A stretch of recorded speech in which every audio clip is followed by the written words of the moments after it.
Praise God. Praise God. God is good all the time and all the time. God is good. Praise God, praise God. Isang mapagpalang araw po sa bawat isa. Sa pagkakataong ito, tayo po ay dudulog, lalapit sa ating Diyos na buhay ng may pananampalataya na kung saan may dalawa o tatlo na nagkatipon sa kanyang ngalan. Naroon siya sa kanilang kalagitnaan. Sa araw na ito, tayo po ay dudulog sa Panginoon sa ngalan ng bayan ng Pasakaw sa probinsya ng Camarines Sur. Ating hihilingin na maitatag ang altar ng ating manunubos sa bayan ng Pasakaw. Mahimbutag sa ato mga kaigsuunan diha sa Visayas ug sa Mindanao. Bisan pa katong ato mga kaigsuunan nga anaa sa Luzon ug sa laing nasod. Dalaygon ang Ginoo sa walay katapusan. Ang atin pong pagsambahay mula sa Aklat ng Mga Awit, 78 kabanata, ang talata po ay 69. Doon niya itinayo yaong banal na santuario, katulad ng nasa langit na tahanan niyang dako. Lubos niyang pinatatag na tulad ng mundong ito. Doon niya itinayo yaong banal na santuario. Katulad ng nasa langit, na tahanan niyang dako.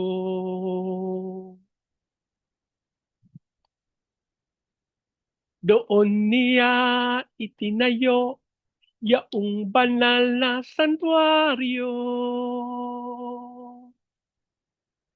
Katulad ng nasa langit na tahanan niyang dako.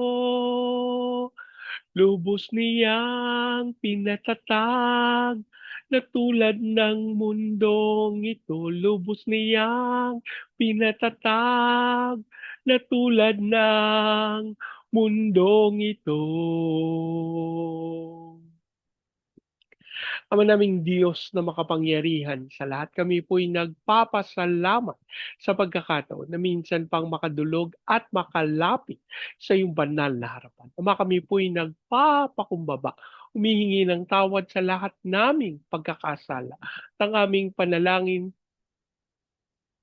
linisin mo po ang aming kaisipan, ang aming mga nasabi, ang aming mga nagawa nang hindi ayon sa iyong dakilang kalooban. Dasal namin ang banal na dugo ng aming manunubos, ang siyang pumawi sa lahat naming karumihan.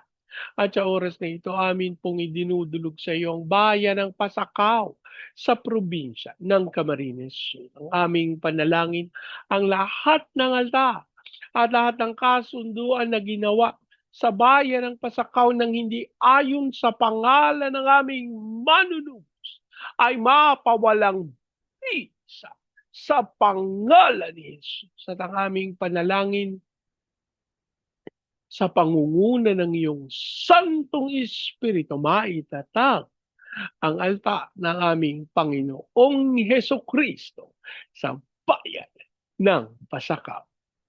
Maraming salamat po ang aming pag-asa. Tinugon niyo. Tinanggap namin ang aming panalangin sa pangalan ng aming Panginoong Yesus. Amen. Amen. Amen. Amen. Amen. Amen. Amen. Amen. Praise God. Praise God. Ang atin pong pagbubulay ay mula sa Aklat ng Unang Samuel, 25 kabanata. Ang talata po ay 43 at 44.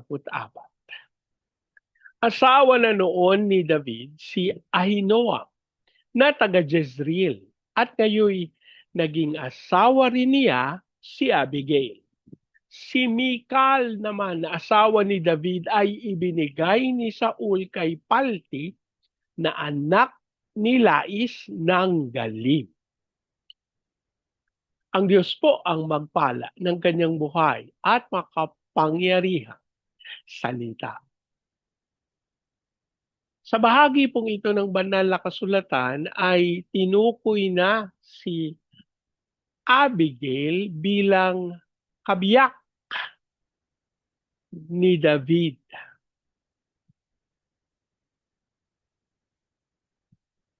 Una pong ipinakilala si Ahinoam na taga Jezreel. Ano po? Si Ahinoam ay asawa ni David. Pero dahil dun sa kanyang paghanga sa karunungan at sa taglay na kagandahan ni Abigail, walang nagawa si Haring David kundi ang sabi niya, gusto ko siyang mapangasawa.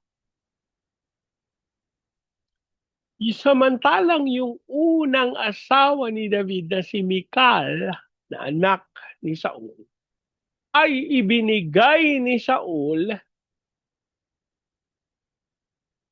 sa anak ni Lais ng Galim na walang iba kundi si Palti.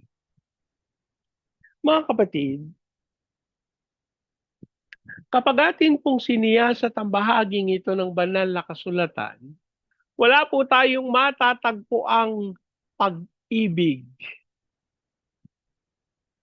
sa bahaging ito ng banal na kasulatan. Ilang mag-asawa yung tinukoy, pero walang pag-ibig. Bakit? Kasi ipinagkasundo.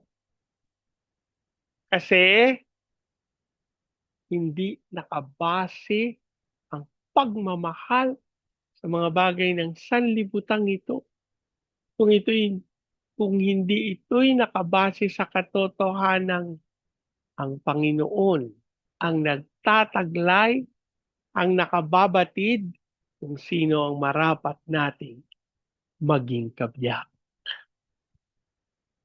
Ang atin pong pagbubulay sa araw na ito ay titingin sa katotohanan ng pangako ng Diyos.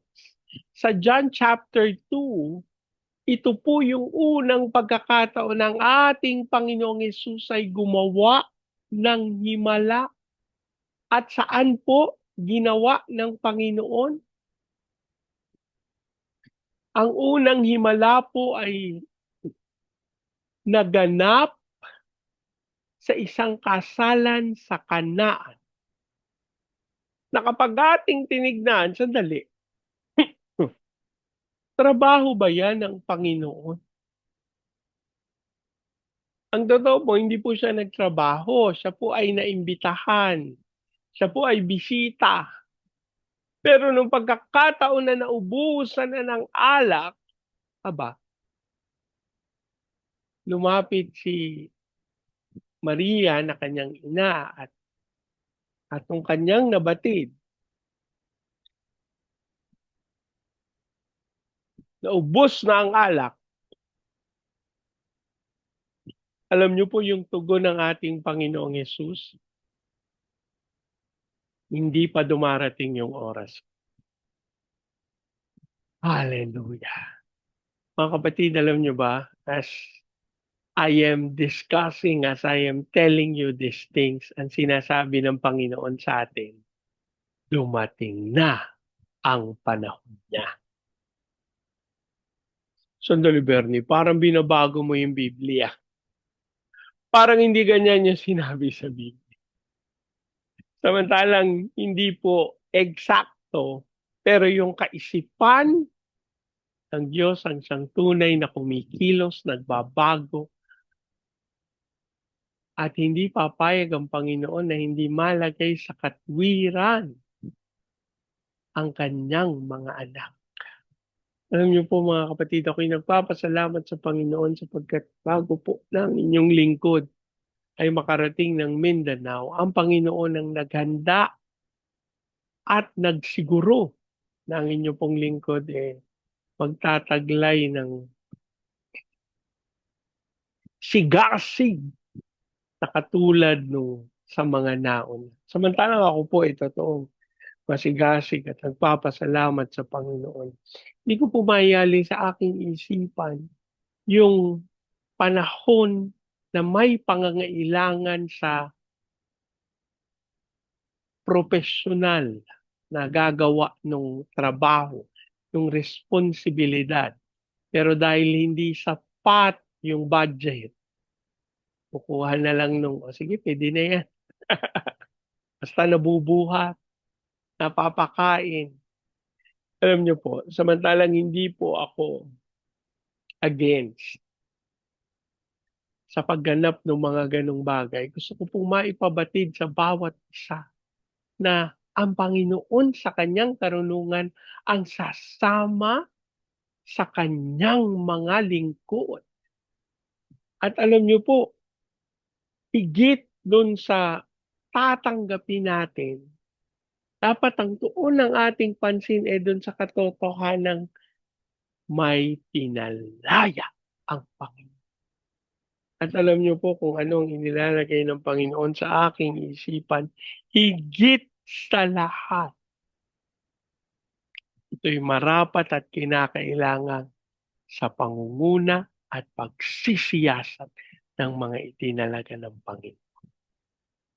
Mga kapatid, ngayon pong oras na ito, ako po'y nananalig ang Diyos ang nagtakda ng panahong ito upang magkaroon tayo ng ganap na kaunawaan upang hindi tayo manghula kung ano ang ibig sabihin. Meron po tayo isang kapatid na nakakakita siya ng bisyo, nakakakita siya ng mga bagay na magaganap sa unahan.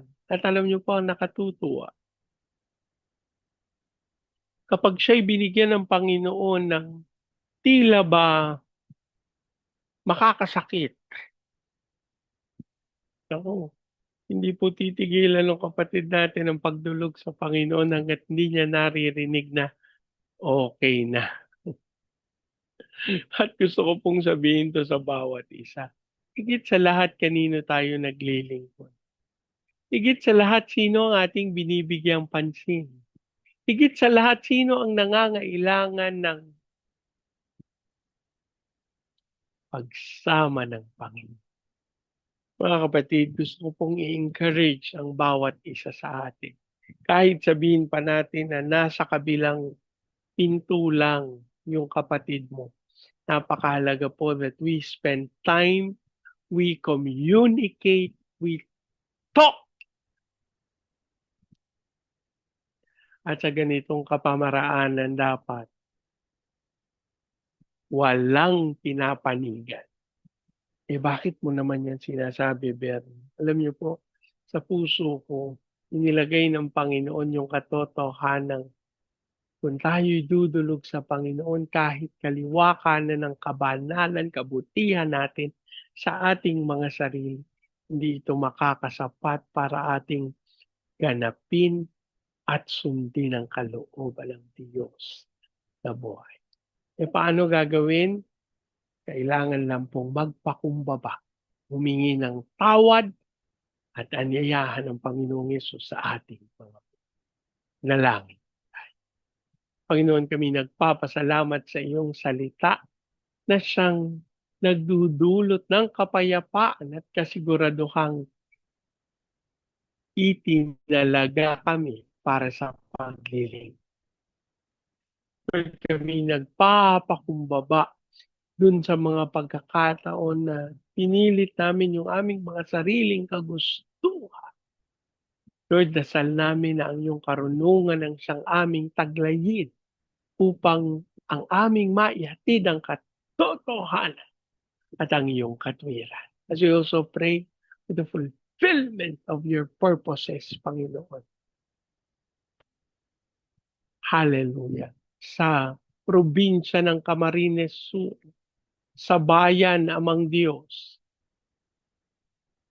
ng Pasakaw, ang aming panalangin, pag-ibig ang mag-umapaw, ang unawaan, mawalang anumang hindi naayon sa katwiran.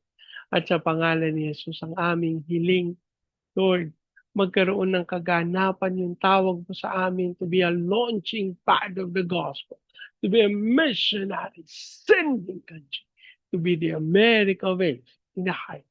with glory. Ikaw po, Panginoon, ang aming buos na pinasasalamatan sa pagkatunay patid namin na may dakilang bagay ka na ginagawa sa buhay ng iyong mga anak. As you also pray for the fulfillment of your purposes. As we entrust all of these things unto you, we just declare sa iyo, Panginoon, walang imposible.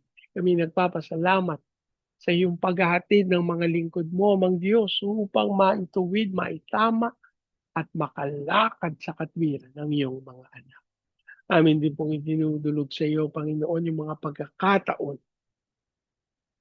Hayaan mo ang iyong kapangyarihan at ang Santong Espiritu siyang patuloy na dumaloy sa buhay. Lord, inaangkin namin ang kaligtasan, inaangkin namin ang kalayaan, inaangkin namin ang pag-ibig sa pangalan ng aming Panginoon. So, sa mo dumaloy ang kapangyarihan ito sa Baguio City, Cagayan de Oro, Legazpi, Lipa, Manila, Pampanga, Bater. Ilusan mo po mga bayang ito upang makamit ang iyong dakilang kaloob. As we also pray, Panginoon, sa mga bagay na magaganap, we just entrust that to you that the best is yet to come. Dudulog din namin sa iyo aming mga iglesia, aming mga classmates, ikaw ang patuloy na magkaloob ng pabor para sa iyong mga. And we just believe that something great is about to happen in the name of our Lord Jesus Christ. Lord, you also pray.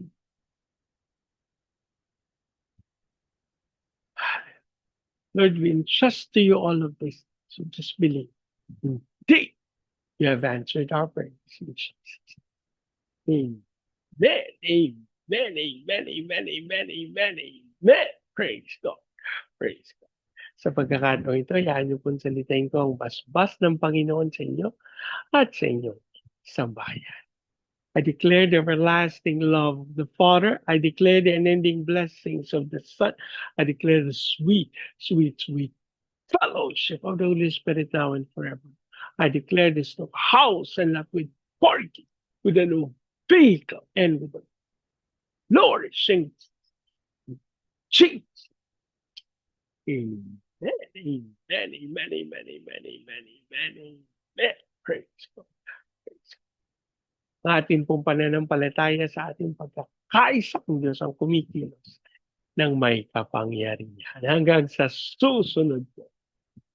Lagi po nating tatandaan sa anumang pagsubok, problema, kahirapan, sakit, karamdam, ay dudulog, lalapit, tatawag sa Panginoon dahil sa Diyos walang imposible. Together, let's declare, Pilipinas, God bless you big time. And so we declare to God be all the glory in Jesus' name. Amen. Amen. Amen. Amen. Amen. Amen. Amen. Amen. Praise God. Praise God.